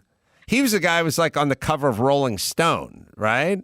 Was that the kid? Was he? Oh, yeah. Very possible. I feel like there was like some weird glamour shot or something.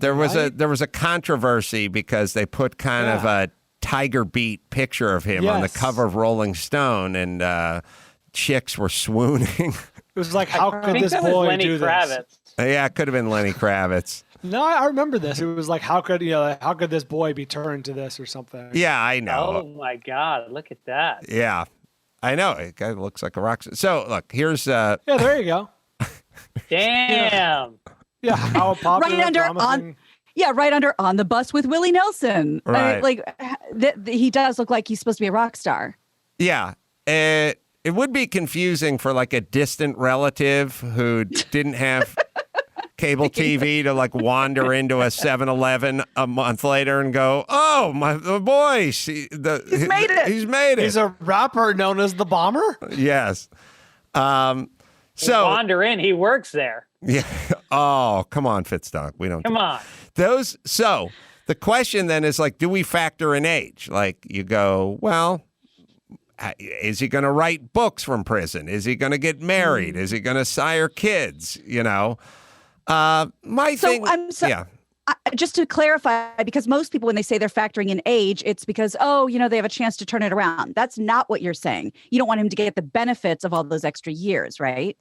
I don't know. My thing is I subscribe to a sort of Timothy McVeigh kind of approach to this, which is if you do something horrific, like if you do something that involves, mass death or even attempt at mass death, we'll just fine you, kill you, and send you to my friends at the Neptune Society. And then we don't have to hear about Tim McVeigh, trying to get an appeal. We don't hear stories about him. He's painting clowns and they're selling for $18,000 on eBay.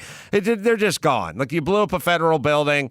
And also, I'm kind of an atheist. People I like die all the time. Good people die, bad people die. You want to do something. You want to take out a large group of people, and then we'll take you out, and that'll be fine, and we'll move on. Well, it's not going to happen because Massachusetts is like California as far as just politics. There's the far left, there's the far right. There's never any compromise. So the death penalty thing, they can never agree on. Like, why can't there be a compromise? What about like a solar-powered electric chair? Yes, that's right. Some guy sitting in a field, strapped in. There's a panel over his head, and you're just sitting there like, dude, when that cloud rolls out, you're a dead man. Smart. It's like Charles Manson got the death penalty, and then we changed the law. I would say he was grandfathered in, but they changed the law. And then we had another 50 years of Chuck Manson and the family of Sharon Tate having to go see him at every one of these interviews, doing interviews, and then just crafts, the arts and crafts, the family members having to show up at hearings and stuff like that. It's just that. We wouldn't be talking about him. All right, what else you got, Gina? Yeah. Well, ESPN reports that referee Tim Peel will not work another game in the NHL after getting caught saying he wanted to give the Nashville Predators a penalty in their win over the Detroit Red Wings on Tuesday night. We have the hot audio. So with 15 minutes and 4 seconds left in the second period, Predators forward Victor Arvidsson was called for tripping Red Wings defenseman John Merrill in the offensive zone, even though replays show that Merrill embellished the fall to help draw the call. Peel made the penalty call from around center ice. Here's the ref's response to that call on a hot mic. Sorry about that's odd. I apologize. It says it wasn't much, but I wanted to get a fucking penalty against Nashville early. Wow. So he's kind of crafting this. Nashville won 2-0. Peel's 53. He was due to retire after this season. He's been an NHL on ice official since October 99. He's refereed 1,334 games, and he's going to have a little early retirement party. You got to figure that, I mean, they're only human. They have to have teams they like, teams they don't like, coaches they like, fans they like and don't like. I mean, there's a human element here. It's got to factor in. I read this was a makeup call. You know what I mean? Like, right. So that's kind of an old school thing. You know, it was a makeup call. Right. I used to ref hockey games. That was my job in college. One of them was I refed hockey games. And I went to BU, so there was like 97 hockey teams. So every night I refed like 3 or 4 games. And if there was like a fraternity, there was one fraternity that I fucking hated. I called them on everything. And they knew it. They knew I hated them. And then and then there was a fight one time, and I was trying to break it up. Once they went down, you know, with hockey fights, if you're a ref, you let them go. Well, as long as they're on their feet, you let them fight, and you wait till they fall down. So these 2 guys were fighting, and then they fell down. I went to break them up, and one guy punched me in the face by accident, trying to punch the other guy. So I started punching that guy, and the other ref dragged me out. And I got suspended for like 3 weeks. Fitzdog, you must be a hell of a skater if you're going to ref hockey games, because those hockey refs can skate.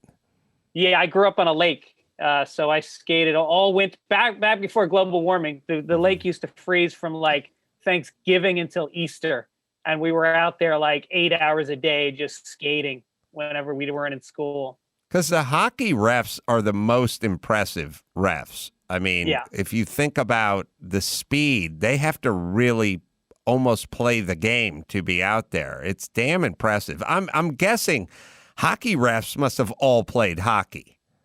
Oh yeah, absolutely. And I played high school, and then in college I played in a club team, and then I still play. I play in adult leagues still. Let's. I'll give you this hockey observation that I came up with, 2 years ago, which is, I appreciate hockey. I'm not a big hockey fan. I grew up in North Hollywood. It wasn't a thing. We didn't have access to lakes or ice or skates or pads or anything. But I was looking at the Pittsburgh Penguin logo, and I noticed that they're in the Pittsburgh Penguin logo, the Penguin is wearing ice skates. Yeah. And no other logos have their characters wearing ice skates. It's only the Pittsburgh Penguins, but Penguins live on ice. So they're the only ones that don't need it. They could get around. They would be much more adapted to moving around on ice than, let's say, a Buffalo would or Bailey from the Kings. Right. Or whatever. And if you look at all of the NHL logos, and you look at all the different animals and all the different mascots and on the logos, the only one with skates is the Penguin. Yeah, it's confounding. It's odd. Give the Ducks, give them some goddamn skates. They're flapping around out there. Yeah, I agree. Yeah. See, Dawson, these are the kind of observations you bring up on the first date, right? Because the hotties. They love this kind of homespun stuff. You know what I mean? Oh, yeah. Yeah. Yeah. I'm a little warm in the pants right now. We have the audio if you wanna see what happened in that moment. Yeah, Here we I'd like go. to see it. It wasn't much, but I wanted to get a fucking penalty against Nashville early in the. Who was he? Why? Oh, did he not shut his mic off? Oh, how does that work? Hot mic situation. That's what I read. But why are they mic'd up? Is For it TV, I guess? Because I think he's communicating to the scorekeeper, the other referee on behind the official, I should say, behind the bench. Oh, it's yeah. like football. You know, when they stop and they give Right. the penalty, they hit the mic. He must have left it on. Right. But in hockey, is it like football where they stop everything and talk to the crowd? I didn't think there was. Is it? I don't watch enough hockey to know. No, actually, they don't. They usually skate over to the scoring table and then they give the penalty there. I think that's captured for TV. Yeah, that right. exchange. That's why they do. Oh, okay. Whoopsie. Well, again, the TV engineer has a mixing console in front of him. If somebody is speaking who should not be speaking on the broadcast, the first thing you should do is go to mute. But nowadays, everyone wants that hot mic moment. Oh, shit, dude. He doesn't know he's live. I'm leaving this up. Yeah, I know. It's kind of disgusting. To me, the weird part is not so much the hot mics, and I don't know what this situation is, but, it's like it's not the part where somebody did it. It's the part where someone captures it and then puts it out on the internet. That's the weird part of life. I dig up the old tweet and then or it's not even a tweet. It's a text or something. It's a personal background. Then I get it and then I put it out for all to see. It's sort of separate from this case, but it does make me think we're in a weird time with that shit. The referee should have said to the engineer what Pat O'Brien said to cover his ass. If you fuck me, you're dead. That's right. I know we talked about it because you were on it. You had a little cameo, but I watched that Kid 90, most of that Kid 90 movie the other day about Soleil Moon Frye. And it's crazy because she has so much footage of like Johnny Depp, Leonardo DiCaprio, when they're all just like kid actors together and Stephen Dorff, like everybody. And that everyone was like, nobody had a camera. Nobody was worried. Like now, if you see a flash, you freak out and like, what did I just say? What did I just do? But there is so much footage of these like A-listers as kids because it wasn't in the zeitgeist to worry about that stuff. What else you got, Gina Grad? Well, speaking of the zeitgeist, Twitter CEO Jack Dorsey's first tweet offered for sale as a non-fungible, and I will explain what that means, token was sold on Monday for the equivalent of about $3 million, which is what it translates to from cryptocurrency. The tweet, which just says, and we have it, it says, just setting up my Twitter, not even spelled right, was published on March 21st, 2006. It was listed on March 6th of this year. By March 9th, the highest offer was from Sina Estavi, that's the CEO of Bridge Oracle. Estavi won the auction, though his bid was worth about $2.5 million when it was placed. So I have had to do a fairly deep dive on what a non-fungible token is, because this is what this is. And you think, well, how do you buy a tweet? What does that even mean? So it means you can't exchange it for another thing of equal value. You're purchasing a kind of barcode, almost a certificate of authenticity that serves as proof that a certain version of something is uniquely yours. You're buying the property rights to the picture. So that's how you can sell a tweet. Yeah, it's a weird world we're living in between the non-fungible and the Bitcoin and QAnon. Like, I don't know, are we even alive? Does this exist? No idea. Some say we're in a simulation. Like, am I rich? Am I poor? Like, I have no idea what's going on anymore. And then also, like, you go over to Jay Leno's garage, you go, oh, that guy's rich. He's got a shitload of Duesenbergs. You know what I mean? Like, you go, that guy's got shit. Now everyone just has, these guys are going to have digital shit. Yeah. Like, they're going to be showing you shit on their phone and explaining to you how much it's worth, but you can't sit in it. You can't start it up. You can't live in it. You can't eat off it. You can't hang it on a wall. You can't hang it off a wall. It's not even art. Yeah. It's very hard to wrap my head around this being purchased, but that's how that works. I blame Banksy. Yeah. I think he started this whole thing. Right. Used to be you just go buy a fucking Rembrandt at an auction and it'd be $10 million and you'd die and leave it to your kids and it'd be worth $30 million. Like that's how shit used to work. Now you got to leave. What do you got to do? Leave your cell phone to your kids? Like, your digital footprint, your cloud. There's a whole thing. This is nerdy. There's the whole thing and the travel community about willing your freaking flyer miles. Those have value. Oh, right. Oh, yeah. That'd be great. Also, Brian, I'm sure you've seen it. I think you may have talked about it. Hold on. When my dad goes, that shall not be an argument I have with my sister. He walked around the block 3 times and called it a life. There's not going to be a lot going back and forth. Yeah. They're not even well-worn shoes he'll leave to. I had some things on in the background as I was doing this paperwork. So these are the kind of movies that I had on. But Made You Look, the documentary about fake art and how it gets sold for millions of dollars. And it's all so funny because, look, God bless, Godspeed if you're an amazing artist and you could sell your work for millions. But it is so like diamonds, like it's so fabricated. You know, we just say diamonds are expensive, so they are. On that note, there's a great documentary called Banksy Does New York, and it's about he did a 30-day residency in New York where he did street art and unveiled it every day for 30 days all around New York. No one knew where it was going to be. No one knew what it was until he revealed it. And it's funny because everything takes on a life of its own. Like at one point he did one in a not so great part of town, and some of the locals decided to start charging admission for people to walk up and look at it. Like they charged like $5 if you wanted to look at the street art. I remember that. Otherwise they covered it with like a pizza box. Yeah, they covered it with like a tent or something. So you could take a peek. Yeah, it's like I was talking to someone about modern art, and like you'll get these people who go, you should buy a piece of modern art from this guy. He's an up and coming guy. Stuff's going to be worth 10 times as much, 10 years from now. And you're looking at the painting and it looks like someone drank paint and did an enema on a canvas. And I'm always sort of like, why is this worth $13,000? And then why is it going to be worth $150,000 like 10 years from now? And it's like, because it is.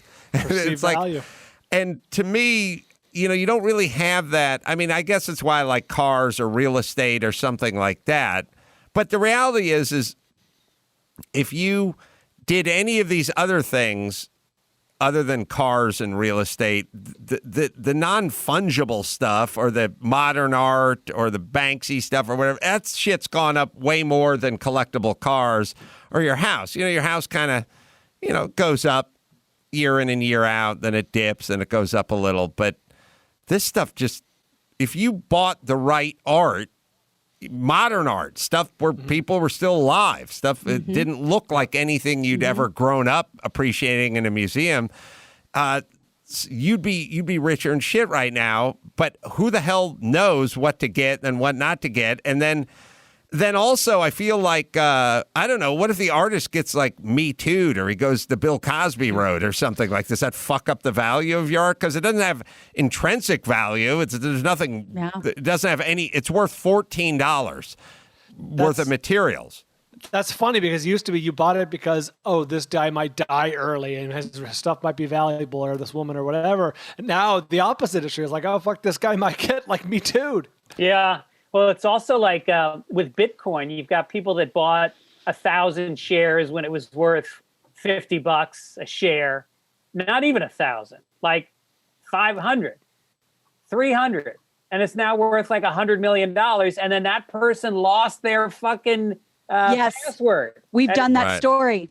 And then that's it. Yep. It's just gone. It's there, but you can't touch it. We talked about that. You have only so many attempts to get it before it basically implodes. Yeah. And people are reaching out around the world being like, I'm a crypto, cracker guy. I can do it, but I get 10%, so you have to figure out who to trust. Right. It's so crazy. We never found out what happened to that story, right? No, I don't. There's been no headline follow-up. That's a very good question. Let's see all if we right. can find that. Let's do one more, Gina Grad. All right. Well, here's something that I'm sure you can get excited about. But I'm going to warn you, it's possible it could change because it just changed. So maybe it'll change back. TMZ reports. Caitlyn Jenner? No, Tyson Holyfield. The fight seems to be back on, even though as we record this 24 hours ago, it was off. 54-year-old Mike Tyson announced he will be fighting 58-year-old Evander Holyfield on May 29th. That's despite Holyfield's camp saying negotiations were dead. Evander's manager had issued a statement that, the talks had fallen apart, but the two sides were honing in on this May 29th fight date at Hard Rock in Miami, but the dispute came down to money. Holyfield's camp says Team Tyson wanted a huge cut and even turned down a $25 million guarantee. Unclear at this point how this got worked out so quickly or if technically it officially is. And as you guys know, Evander and Mike, their last fight was 97, and that's when Tyson bit a chunk of Evander's ear. The guy with the Bitcoin never got it back. God. He made his peace with it, and it was $240 million. Now, here's a good example of my number system. His number would have to be adjusted once we found out that he was short $240 million. You know what I'm saying? We'd have to work that in. I wish I never knew what happened. That I can't live with it. If he made his peace, I can't make my peace with that. This what's old is new again thing. Like on one hand, it's these guys fighting, but these guys well past their prime. They don't look fantastic in the shorts. They look good, but they don't look great. And they're not the speed. They don't have the endurance. And I'm trying to think, like, is this a good thing or is it going to give way to like, oh, we got Randy West and Christy Canyon getting together. They're doing a porn film. And it's kind of like, well, I'm nostalgic as much as the next guy, but I have footage of them in their prime. You know what I'm saying? Yes, and maybe in what the example you gave, you're absolutely right. But we have seen so many of these fights where they're just more like a circus act. Yeah, I mean the Roy Jones Tyson fight was like, I guess it was sort of yeoman-like or something. It's not really spectacular. They're kind of past that point where there's going to be big spectacular shit going on, so they're kind of moving around and. It's like it looks like they know what they're doing, but I don't know. Wouldn't you rather see two guys in their prime, of course, going at it? Well, there's more chance that someone's going to die. That raises the stakes a little bit. And look, there's always it's just an excuse to gamble. I mean, it really is. Yeah, of course. Sure. And in a way, even more of an intriguing opportunity than even when they fought when they were in their prime. Like as far as gambling, now it's like, well, one guy's 57, the other guy's 54, the other guy's had his prostate removed, and this guy has that weird thing where you have tingling in your feet. Right. So, one has arthritis. He has neuropathy. Yes, neuropathy. Like the other guy's got tinnitus in one of his ears. So like there is that. Like if you're gambling, you're factoring in a lot of different shit, as well as effort. You know what I mean? Because back in the day, you're fighting for the heavyweight championship of the world. Yeah. Right. Now it's Your kind pay is guaranteed. Yeah, you're kind of fighting not to get hurt now. Right. And he turned down $25 million. So if he's guaranteed $40 million, what's the motivation? Right. I think he needs the money right now, doesn't he? Tyson? Yeah. I think he's needed the money for a long time. He did an awesome Broadway one-man show, and I hope great. he recouped his expenses from that. That was awesome. Well, if I know guys who did business with Don King, most of those guys have really feathered their nest and they just cruise off into retirement. Taxes, IRAs, 401ks. So he's probably doing it for the sport. I'm not here to argue with you, Fitzdog, but if I know guys who work with Don King. Yeah, maybe flush. Maybe we all owe Don King a debt of gratitude for ripping everyone off so that they can provide fights for us later on in life when they can't make alimony. All right, let's bring it home, Gina Grad. You got it. I'm Gina Grad, and that's the news. Gina Grad. That was the news with Gina Grad. Well, last but not least, I want to give a plug to our friend Jordan Harbinger, a different kind of sponsor for this episode. The Jordan Harbinger Show, wide range of fascinating topics and guests, like a professional art forger that made millions while being chased by the feds and the mafia as well. Apple named it one of the best of 2018. You'll always find something useful to apply to your own life. Jordan's a good guy. We've had him on the show. Drew is a fan. I'm a fan as well. So if you enjoy this show, you're going to enjoy the Jordan Harbinger Show as well. That's HARB as in boy, IN as in Nancy, and GER. You can get it at Apple Podcasts, Spotify, or wherever you listen to podcasts as well. I will... Well, let's see. Fitzdog, live dates, Raleigh, North Carolina. Good nights. That's tonight through Saturday.